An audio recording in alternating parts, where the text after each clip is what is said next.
साधु सन्थ गुरु जदि अभिशाप दियंती मध्य ताहले आशीर्वाद स्वरूप सेमानंकर अभिशाप मध्य आशीर्वाद स्वरूप काम करे।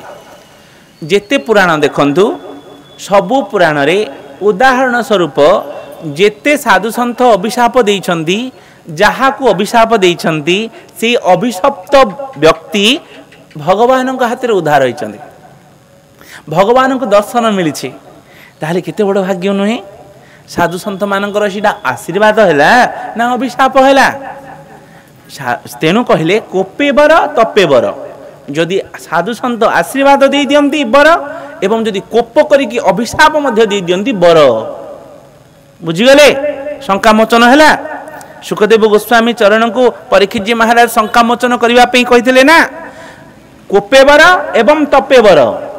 तुम्हें जो भावी दूछ अभिशाप रे ना जदि तुमको अभिशाप न मिली था तुम्हें आज से घर संसार छाड़ी आसी न था गंगा कूल रे बसी न था एवं तुमको जदि अभिशाप न मिली था ये हजार हजार लक्ष लक्ष ऋषि मुनि तपी दर्शन मिली न था।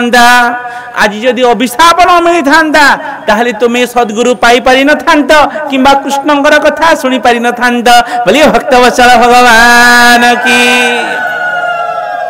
परीक्षित महाराज की आनंद हेले कहले साधु सन्थ मानकर जदि अभिशाप एतिकी हरे कृष्ण काम करुची ताहले आशीर्वाद कौन न हब आशीर्वाद मध्य बहुत सुंदर हब। हरे कृष्ण हरिवाला जदि अभिशाप एते काम करुची बुझिल तो शंका मोचन हैला ना।